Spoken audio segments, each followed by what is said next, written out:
What's up, YouTubers? Johnny DIY here. Today I'm going to be showing you guys something you should be changing out every time you do an oil change. Alright, if you guys are new to this channel, please do me a favor and click the subscribe and the bell so you can get notifications to all my new videos. Alright, let's get to it. Alright, so what I'm talking about is this crush washer on your oil pan drain plug.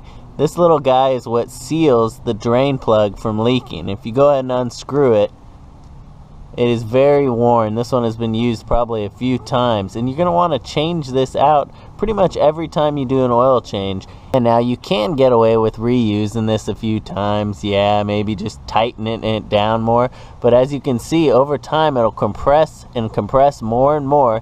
You'll have to tighten this drain plug more and more, and you can actually end up stripping this drain plug. Then you're going to have to re-tap your oil pan or put in an oversized drain plug. So it's easier just to pick up some of these. This is a copper crush washer. And what you can do is you can get an assortment like this as all different sizes, or you can pick up the exact ones at the dealership. They're usually only like $1 each. I usually get a handful of them. You're just going to want to put that new one right on the drain plug, and now let's go put it on. Alright, so we'll thread our drain bolt on with our new crush washer, our copper washer. Hand tighten it. Then we'll get our socket wrench, and you're just going to want to snug it down. You don't want to over tighten this. It doesn't need to be too tight. There we go. We'll fill it back up with oil.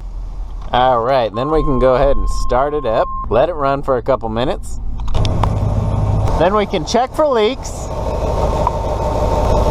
Looks good.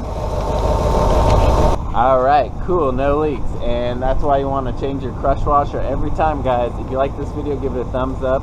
If you're new, go ahead and subscribe to my channel and click the bell so you can get all my new videos. Alright guys, thanks for watching Johnny DIY. Keep on doing yourself. Take care.